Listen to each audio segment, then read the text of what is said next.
नहमदु व नसल्ली अला रसूलिल करीम अम्मा बाद फ़ाऊज़ु बिल्लाहि मिनश शैतानिर रजीम बिस्मिल्लाहिर रहमानिर रहीम रब्बि इश्रह ली सदरी व यस्सिर ली अमरी वहलुल उक़दतम मिन लिसानी यफ़क़हू क़ौली। अस्सलामु अलैकुम रहमतुल्लाहि व बरकातुहू। हम सूरह निसा पारा नंबर 5 आयत नंबर 101 से स्टार्ट करेंगे। औज़ु बिल्लाहि मिनश शैतानिर रजीम बिस्मिल्लाहिर रहमानिर रहीम व इज़ा दरबतुम फ़िल अर्दि फ़लैसा अलैकुम जुनाहुन अन तक़सूरू मिनस सलात। और जब ज़मीन में सफ़र करो तो तुम पर नमाज कसर मतलब 4 रकात की 2 रकात नमाज पढ़ने में कोई बुराई नहीं है। अगर तुम्हें यह डर हो कि काफिर विश्वासहीन तुम्हें तकलीफ़ देंगे तो फिर कुफ़ारा तुम्हारा खुले दुश्मन है। और जब आप उनमें हो उनके लिए नमाज को कायम करें तो चाहिए कि उनका एक गुट आपके हथियार लिए खड़ा हो। फिर यह सजदा कर चुके तो तुम हटकर तुम्हारे पीछे आ जाए और दूसरा गुट जिसने नमाज नहीं पढ़ी है वो पढ़ ले। ठीक है, ये हम पढ़ चुके हैं आगे। फिर जब तुम नमाज पढ़ चुको तो उठते बैठते लेटते अल्लाह की तस्बीह बयान करो और उन लोगों का पीछा करने से सुस्ती ना करो। अगर तुम्हें तकलीफ़ होती है तो उन्हें भी तकलीफ़ होती है जैसे तुम्हें होती है। और तुम अल्लाह ताला से वह उम्मीदें रखते हो कि जो उन्हें नहीं, और अल्लाह ताला जानने वाला हिकमत वाला है। बेशक हमने तुम्हारी तरफ हक़ के साथ किताब उतारा है ताकि तुम लोगों के बीच उसके हिसाब से इंसाफ करो जिससे अल्लाह ताला ने तुम्हें बाखबर कराया है। और ख़यानत करने वालों के हिमायती न बनो और अल्लाह ताला से माफ़ी मांगो। बेशक अल्लाह ताला बख्शने वाला और रहम करने वाला है। ये हम पढ़ चुके हैं इसलिए मैं आगे लेते हैं। और उनकी ओर से झगड़ा ना करो जो खुद अपना ही विश्वासघात करते हैं। बेशक धोखेबाज पापी अल्लाह ताला को अच्छा नहीं लगता है ना। मतलब जो ऑलरेडी धोखा दे रहा है उनके पक्ष लेकर तुम भी लड़ाई करो दूसरों से जो निर्दोष है। तो अल्लाह ताला कहता है कि जालिम को साथ देने वाला भी जालिम है।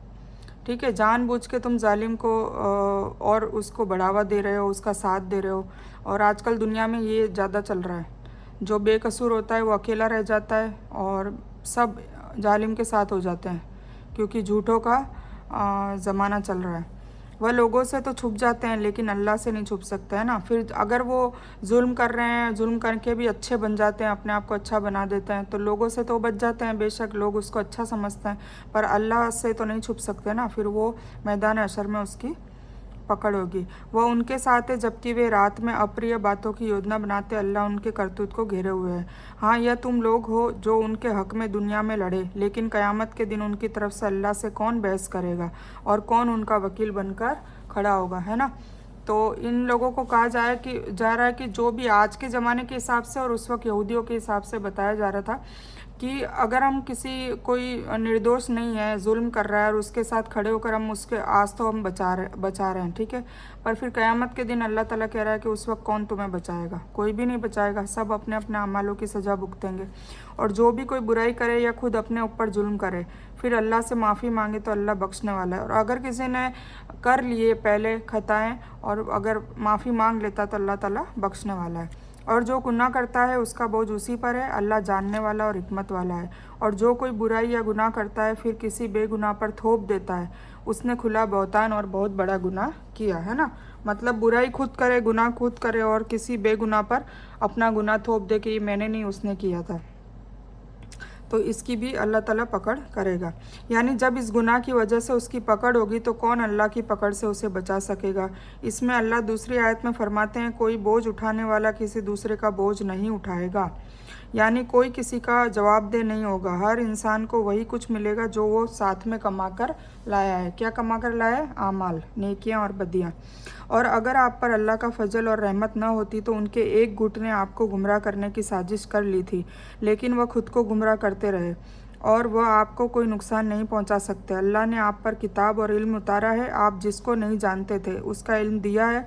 आप पर अल्लाह का भारी फजल है ना। अल्लाह ने हमें किताब दे के बहुत बड़ा फजल किया कि हमें अब कोई गुमराह नहीं करता। हम किताब पढ़ेंगे, उसको समझेंगे, उस पर अमल करेंगे तो हम बिल्कुल सीधा और सच्चे रास्ते पर चलते रहेंगे। उनकी ज़्यादातर कानाफूसी में कोई भलाई नहीं है, लेकिन जिसने एहसान या भलाई या लोगों के बीच सुधार के लिए हुक्म दिया और जो यह काम अल्लाह की मर्ज़ी की खोज के लिए करेगा हम उसे हकीकत में बहुत बड़ा बदला देंगे। और जो सच्ची राह के वाजे होने के बाद रसूल मोहम्मद सल्लल्लाहु अलैहि वसल्लम की मुखालफत करेगा और मुसलमानों के रास्ते के सिवाय खोज करेगा हम उसे उसी और जिस ओर वह फिरता हो फेर देंगे। फिर हम उसे जहन्नम में झोंक देंगे और वह बहुत बुरी जगह है। बात बताई जा रही है कि हुजूर पाक सल्लल्लाहु अलैहि वसल्लम के ख़िलाफ़ कोई भी बात करना या उनकी खिलाफ वर्जी में कोई और चीज़ों को ढूंढना, वो जो कह रहे हैं उसके हिसाब से नहीं चलना, है ना, तो उससे क्या होगा, गुमराही हो जाएगी, मतलब गलत राह में भटकते रहेंगे और फिर लास्ट में इसकी मंजिल, उसकी आखिरी जो बॉर्डर वो कहाँ है, दोज़ख है। कानाफूसी से मुराद वह बातें हैं जो मुनाफिक आपस में मुसलमानों के खिलाफ या एक दूसरे के खिलाफ करा करते थे।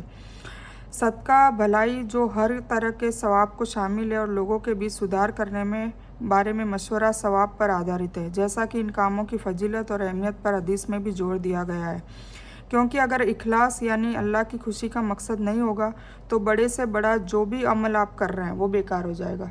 अगर आप कुछ भी कर रहे हैं, ज़िंदगी भर आपने दान दक्षिणा की है, ज़िंदगी भर आपने नमाज़ें पढ़ी है, ज़िंदगी भर आपने रोज़े ज़कात सब कुछ करा है, ज़िंदगी भर आप लोगों के लिए सखी रहे हैं, पर अगर आपकी नीयत में खोट होगी, मतलब आपकी नीयत अल्लाह को राज़ी करने के लिए नहीं होगी, कुछ और होगी, दिखावा छलावा जो भी होगा, तो फिर ये सब कुछ बेकार हो जाएगा, ये फितना बन जाएगा। ठीक है, और अल्लाह हमें इस फितने और दिखावे के काम से बचाए। आमीन सुम्मा आमीन या रब्बल आमीन।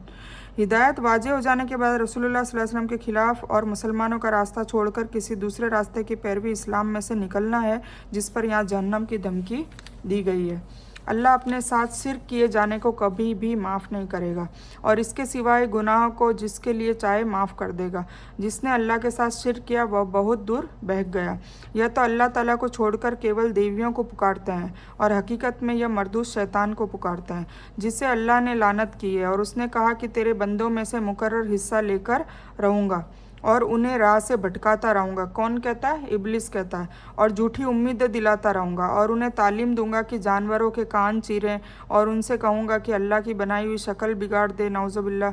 सुनो, जो अल्लाह को छोड़कर शैतान को अपना दोस्त बनाएगा वह खुले घाटे में होगा। कुछ लोग करते हैं ना ये, मतलब रीति रिवाज परंपरा, नाउज़ुबिल्लाह। कुछ गाँव में ऐसे बच्चे, मैंने पढ़ा था कि बच्चों को उसके पीछे है ना आग, उसको एक दाग दे देते हैं कि भाई इससे है ना ये महफूज रहेगा। मतलब ऐसी ऐसी हरकतें जो अंधविश्वास पे बनी हुई है। किसी के कान मतलब छिदवा देते हैं, किसी का क्या अलग अलग टाइप के टोटके वगैरह करते रहते हैं।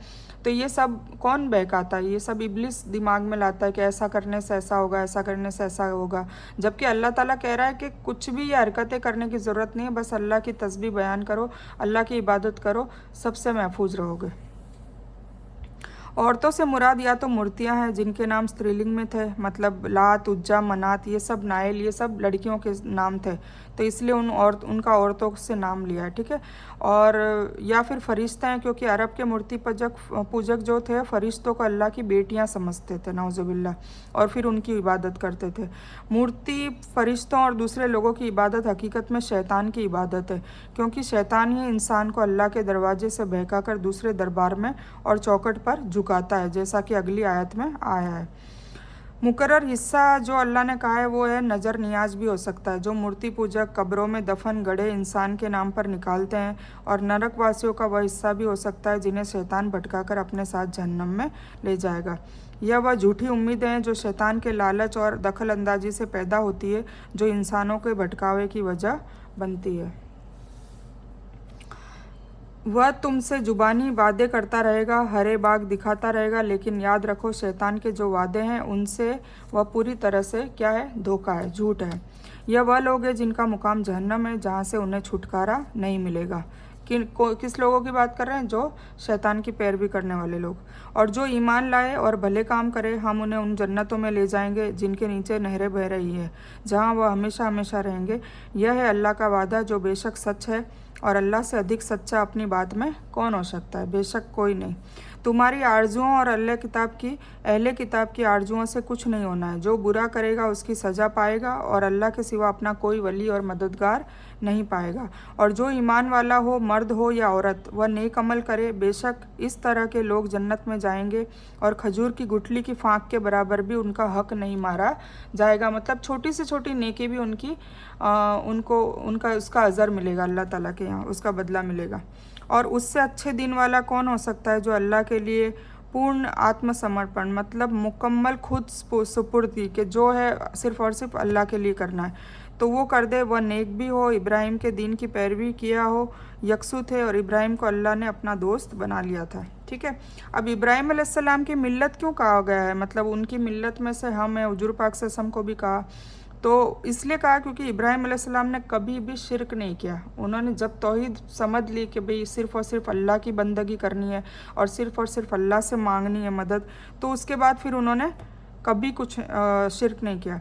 तो यहाँ कामयाबी का एक मेयार और उसका एक नमूना बयान किया जा रहा है। कौन? इब्राहिम अलैहिस्सलाम। पैमाना यह है कि खुद को अल्लाह के हवाले कर दो, भलाई करने वाला बन जाओ और इब्राहिम के दीन की पैरवी करो। और हज़रत इब्राहिम वह है जिनको अल्लाह ताला ने अपना खलील मतलब दोस्त बनाया था। और जो कुछ भी आसमान और ज़मीन में है सब अल्लाह का ही है। अल्लाह हर चीज़ को घेरने वाला है। वे औरतों के बारे में आपसे सवाल करते हैं, आप कह दीजिए खुद अल्लाह तुम्हें उनके बारे में हुक्म देता है और जो कुछ किताब में तुम्हारे सामने पढ़ा जाता है उन यतीम औरतों के बारे में जिनको तुम उनका वाजिब हक नहीं देते और उनसे शादी करना चाहते हो, और कमज़ोर बच्चों के बारे में भी कहा कि यह कि तुम यतीमों के बारे में इंसाफ करो और तुम जो भी नेक काम करोगे अल्लाह उसे अच्छी तरह जानने वाला है। यहाँ पे औरतों के सूरह निसा है, औरत का ही नाम है। औरतों के हुकूक के बारे में बताया जा रहा है कि जो औरत का हुकूक अल्लाह ताला ने बयान कर दिया है उसको पूरा करो। और अगर किसी बीवी को अपने शौहर की बेरुखी और बेपरवाही का डर हो तो दोनों पर आपस में सुलह कर लेने में कोई बुराई नहीं है ना, मतलब फिर खुला कर ले में, तलाक ले ले में कोई बुराई नहीं है। और सुलह वैसे अल्लाह कहता है सुलह बेहतर है, पर अगर ऐसा ही लग रहा है कि भाई बन ही नहीं रहे आपस में तो फिर तलाक का जो क्या कहते हैं कानून है वो भी अल्लाह ही लेकर आए हैं।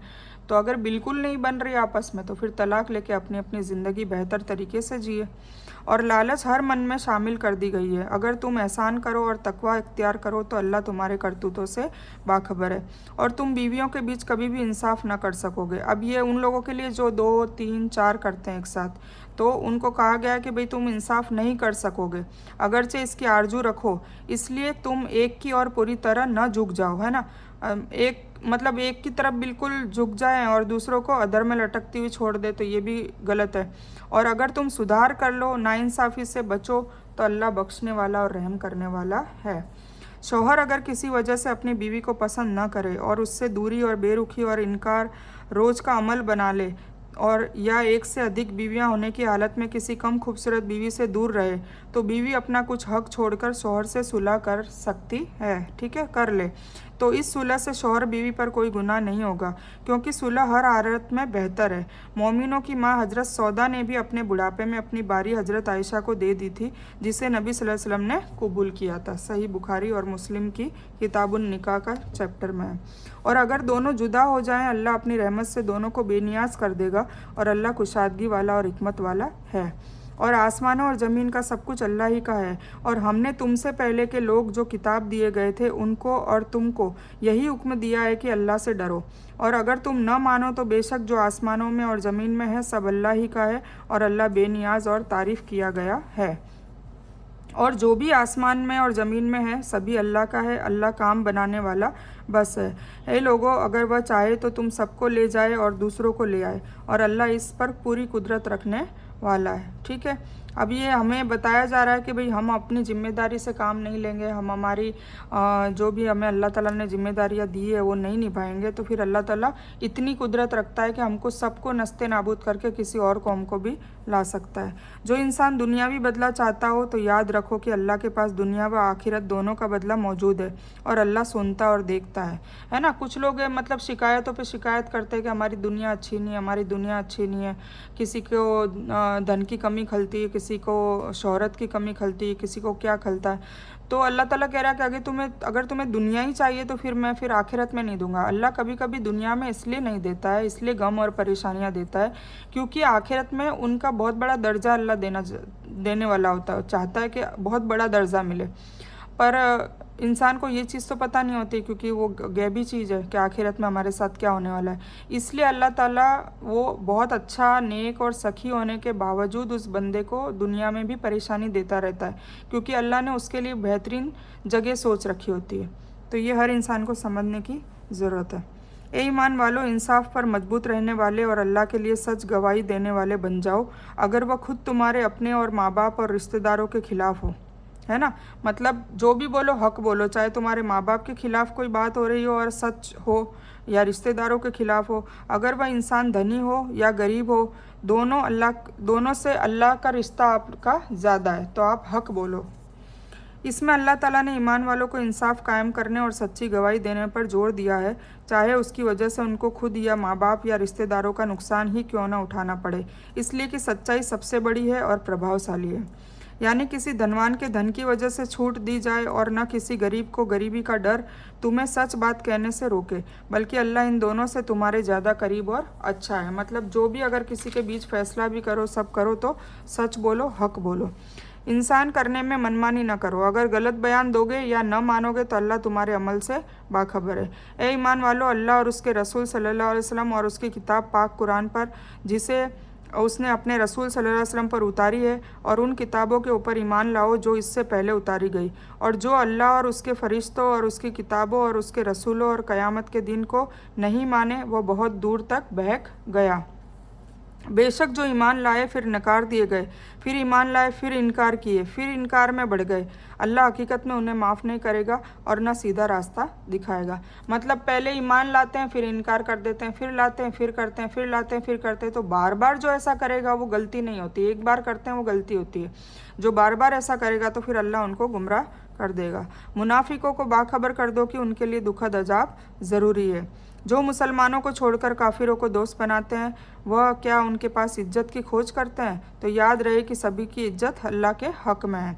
और अल्लाह ताला ने तुम पर अपनी किताब में यह हुक्म उतारा है, किसमें? कुरान में, कि जब तुम अल्लाह की आयतों के साथ इनकार और मजाक होते सुनो तो उनके साथ उस मजलिस में न बैठो जब तक कि वे दूसरी बात में न लग जाए, क्योंकि इस वक्त तुम उन्हीं के समान हो जाओगे। अगर अल्लाह के खिलाफ कोई बात चल रही है या अल्लाह की खिलाफ वर्जी कोई काम चल रहा है, तो ऐसी महफिलों में जाने का भी अल्लाह ने मना किया है। वहाँ तुम कुछ नहीं करके भी गुनहगार हो जाते हो, ठीक है। तो और कब तब तक ये करना है जब तक अल्लाह की बात का स्टार्ट ना हो जाए, ठीक है। यानी मना करने के बावजूद अगर तुम ऐसी मजलिसों में जहाँ अल्लाह की आयतों का मजाक उड़ाया जा रहा हो, वहाँ बैठोगे, उसे रोकोगे नहीं, अगर जाओगे तो फिर रोकना तुम्हारे पे फ़र्ज़ है, रोकोगे नहीं तो फिर तुम उनके बराबर गुनहगार हो जाओगे, उनके बराबर हिस्सेदार हो जाएंगे। इसीलिए है ना, जैसे लेडीज़ संगीत होता है या कुछ ऐसे फंक्शंस होते हैं जहाँ पर अल्लाह ताला ने मना किया है और वैसे रूल हो रहे हैं, बेपर्दगी हो रही है, झुंड के झुंड सब लोग जा रहे हैं आपस में, मर्द और औरत इकट्ठा, ये सब कुछ हो रहा है, वहाँ पे ज़्यादा से ज़्यादा जाना अवॉइड करें, ठीक है, बिल्कुल अवॉइड करें, ताकि आप या तो फिर आप जाएंगे तो आपको वहाँ पर कुछ चीज़ें बोलनी पड़ेगी, और अगर आपको घबराहट होती है कि नहीं बोलने से रिश्तेदारी ख़त्म हो जाएगी या रिश्तेदारी में मनमुटाव हो जाएगा, तो सबसे बेस्ट इलाज इसका ये है कि आप जाएं नहीं। जैसे मैंने नियत कर ली कि लेडीज़ संगीत में जाना ही नहीं है, तो नहीं जाना है, बस जाएंगे तो फिर क्योंकि ये जो डांस करना ये सब, इससे अल्लाह कहता है कि मेरी लानत बरसती है। तो फिर वहाँ हम जाएंगे, बैठेंगे, अगर हम कुछ भी नहीं करते या मन में भी बुरा सोचते हैं तो भी हम गए तो है ना, तो हम गुनहगार होते हैं, ठीक है। तो उस ऐसी महफिलों में जाना अवॉइड करें। जो तुम्हारे बारे में इंतज़ार करते हैं, फिर अगर तुम्हारी जीत अल्लाह की तरफ से हो तो ये कहते हैं कि क्या हम तुम्हारे साथ नहीं थे, और अगर काफिरों को ज़रा सी कामयाबी मिले तो कहते हैं कि हमने तुम्हें घेर नहीं लिया है और मुसलमानों से नहीं बचाया था। तो क़यामत के दिन अल्लाह ही तुम्हारे बीच फ़ैसला करेगा, और अल्लाह कभी भी काफिरों को मुसलमानों पर कोई गलबा नहीं देता। बेशक मुनाफिकीन अल्लाह ताला से छल कर रहे हैं, वह उन्हें उसका छल का बदला देने वाला है। और जब नमाज को खड़े होते हैं तो बड़ी सुस्ती की हालत में खड़े होते हैं, सिर्फ लोगों को दिखाने के लिए पढ़ते हैं, ठीक है, और अल्लाह की याद बस बहुत कम करते हैं। तो ऐसे मुनाफिकों को अल्लाह ताला मैदान हशर में जवाब देगा। नमाज इस्लाम का ख़ास रुकन है और सबसे बड़ा अमल है। इसमें भी वह काहिली और सुस्ती का दिखावा करते हैं, क्योंकि उनका दिल ईमान और अल्लाह के डर से पाक नहीं है, महरूम है। यही वजह है कि ईशा और फजर की नमाज़ें ख़ास तौर उन पर भारी होती है, जैसा कि नबी सल्लल्लाहु अलैहि वसल्लम ने फरमाया है ना। मदीना के जो यहूदी थे, जो जिनमें कुछ लोग तो देखो मुसलमान भी थे, ऐसी बात नहीं है, अहले किताब में, और मुसलमान बने तो बहुत अच्छे, मतलब सुलेमान फ़ारसी का नाम आपने सुना होगा, उन्होंने बाग के बाग दे दिए थे दीन के खिदमत में। तो और कुछ लोग ऐसे थे मुनाफिकीन थे, तो उनके लिए फिर वो ईशा की और फजर की नमाज भारी थी, क्योंकि वो दिखावे के लिए पढ़ते थे, वो अल्लाह की याद के लिए तो पढ़ते ही नहीं थे। मुनाफिकों के ऊपर ईशा और फजर की नमाज सबसे भारी है। यह नमाज भी वह मक्कारी और दिखावे के लिए पढ़ते थे ताकि मुसलमानों को धोखा दे सके। वह बीच में ही शक व सुबह में है, न पूरी तरह से उनकी और जायज़ तरीके से है इनकी तरफ, और जिसे अल्लाह भटका दे तो उसके लिए कोई रास्ता नहीं पाएगा। मतलब वो देखो, मुत्तकी और मुस्लिम जो है पूरा ईमान वाला है, ठीक है, मुस्लिम नहीं कहूँगी, मुत्तकी जो तकवे वाला है, जो मोमिन है वो पूरा ईमान वाला है, ठीक है, और जो काफिर है वो पूरा इनकारी है, मतलब 100% गुनहगार है। पर ये मुनाफिकिन जो है वो बीच की कौम है, मतलब न तो वो इधर के पूरे हैं न इधर के पूरे हैं, है ना, तो वो मुनाफिकिन है। और ऐसे लोगों से अल्लाह ज़्यादा मतलब खफा है। ऐसे लोगों को जहन्नम की 7वीं जहन्नम में डालेगा अल्लाह ताला, मतलब सबसे आखिर, सबसे जो भयानक होगी, जिसमें सबसे ज़्यादा अजाब होंगे, सबसे भयानक तरीके से अजाब उसमें होंगे, आग भी उसमें बहुत ज़्यादा होगी और आग भी बहुत गर्म होगी, तो उसमें मुनाफिकीनों को डाला जाएगा, काफिरों से भी ज़्यादा, क्योंकि काफिर खुल्लम खुल्ला इनकार तो करते हैं। मुनाफिकिन वो होते हैं जो जिनके दिल में निफाक का रोग होता है, मतलब वो दिल में कुछ और बाहर कुछ होते हैं। ऐसे लोगों से अल्लाह नफरत करता है, मतलब उनका किरदार ऐसा होना चाहिए। अल्लाह कहता है कि जो भी है, बुरा है या सही है या बुरा है, वो किरदार बाहर झलकना चाहिए। तो इसीलिए मुनाफिकीन से अल्लाह बहुत एतराज़ करता है, और पूरे कुरान में इनके खिलाफ दलीलें भरी पड़ी है। ए ईमान वालों को छोड़कर काफिरों को दोस्त न बनाओ। क्या तुम यह चाहते हो कि अपने ऊपर अल्लाह की खुली हुज्जत कायम कर लो? मुनाफिकीन तो बेशक जहन्नम के सबसे निचले दर्जे में जाएंगे। देखो, ये अभी मैंने कहा था, आ गया, सबसे मतलब लास्ट वाली जहन्नम में जाएंगे, 7वीं। नामुमकिन है कि तू उनका कोई मदद करने वाला भी पा ले। हाँ, अगर माफ़ी मांग ले और सुधार कर ले और अल्लाह ताला पर पूरा यकीन करे और सच्चे तौर से अल्लाह ही के लिए दीनी काम करे, तो यह लोग ईमान वालों के साथ हैं। तौबा कर ले तो बेशक अल्लाह माफ़ करने वाला है। अल्लाह ताला ईमान वालों को बहुत बड़ा बदला देगा। अल्लाह तुम्हें सज़ा देकर क्या करेगा? मतलब अल्लाह को कोई शौक़ नहीं है सज़ा देने का। अगर तुम शुक्रगुजार हो और ईमान के साथ रहो तो फिर अल्लाह ताला तुम्हें क्यों सज़ा देगा, सोचिए। और अल्लाह ताला बहुत इज्जत करने वाला और पूरा जानने वाला है। जबकि अल्लाह ताला तो इतना रहमान है कि बार बार गलती से या जानबूझकर गुनाह करने के बावजूद जब हम तौबा करने आते हैं तो अल्लाह ताला माफ़ कर देता है, इतना रहमान है, ठीक है। अल्लाह ने दुनिया ही इसलिए बनाई है कि अपनी वहदानियत को, मतलब वो अपना वहदानियत बता सके कि नहीं, मैं एक अल्लाह हूँ, कुल हु अल्लाहु अहद अल्लाहु समद, वो बड़ा बेनियाज है और उसके जैसा कोई है ही नहीं। तो ये बताने के लिए दुनिया बनाई है ना। अब उसमें हमारा टेस्ट है कि भाई हमें अल्लाह के कहे हिसाब से चलना है, वतीउल्लाह वतीउर रसूल, अल्लाह की इताअत करनी है और हुजूर पाक सल्लल्लाहु अलैहि वसल्लम की इताअत करनी है, बस। और फिर उसमें इंशाल्लाह पास हो गए तो फिर हमारी जो हमेशा हमेशा रहने वाली जो दुनिया है उसमें हम खुशहाल रहेंगे, अच्छे से रहेंगे। जहन्नम का सबसे निचला दर्जा हाविया है। जहन्नम के सातों सात के नाम है, हुतामा, वेल, हाविया, तो ये सबसे निचला दर्जा हाविया है। मुनाफिकों के बयानों, अमलों और बुराइयों से हम सभी मुसलमानों की अल्लाह ताला हिफाजत करे। इसमें मुनाफिक को डाला जाएगा, यानी मुनाफिकों में से जो इन 4 बातों का साफ दिल से एहतराम करेगा वह जहन्नम में जाने के बजाय जन्नत में ईमान वालों के साथ जाएगा, अगर मुनाफिकिन तौबा कर ले तो। अब यहाँ से है ना, ये 5वां पारा था, यहाँ से 6ठा पारा शुरू हो रहा है और सूरतुन निसा ही है, ठीक है। तो हम इंशाल्लाह इसको नेक्स्ट टाइम लेंगे क्योंकि पारा नंबर 6 है, ये पारा नंबर 5 यहाँ पर ख़त्म हो रहा है 147 आयत में, ठीक है। तो हम इस बयान को यही मुकम्मल करते हैं। नेक्स्ट इंशाल्लाह सूरे निसा कितनी है, हाँ बस ये इतनी है, तो हम इंशाल्लाह नेक्स्ट में ले लेंगे। फिर सूरतुल माइदा आएगी, तो नेक्स्ट में हम ऐसा करेंगे, सूर्य निशा को मुकम्मल करके सूर्य निशा का खुलासा ले लेंगे, जो क्रक्स मैं बताती हूँ ना वो ले लेंगे, तो अच्छे से आप लोगों को समझ आ जाएगी, ठीक है। हम इस बयान को यही मुकम्मल करते हैं। इस बयान में कुछ भी दीन की अच्छी और हक बात आई है वो सिर्फ़ और सिर्फ अल्लाह की तरफ से है, और बुरी या गलत बात जो गलती से या जज्बात में आकर मेरे मुँह से कुछ भी गलत वर्ड या कोई बात निकल गई हो तो वो मेरी तरफ से है। और इस गलती के लिए मैं अल्लाह अज़्ज़ व जल से और आप सभी लोगों से माफ़ी की तलबगार हूँ। मैं कोई आलिमा नहीं हूँ, मैं सिर्फ तालिब इल्म हूँ। अल्लाह मेरी कोशिश से आपको सही नफ़े बख्श इल्म पहुँचाए और मैं आप लोगों की हिदायत और हिकमत में सदका जारिया बनूँ, बस मेरी यही तमन्ना है।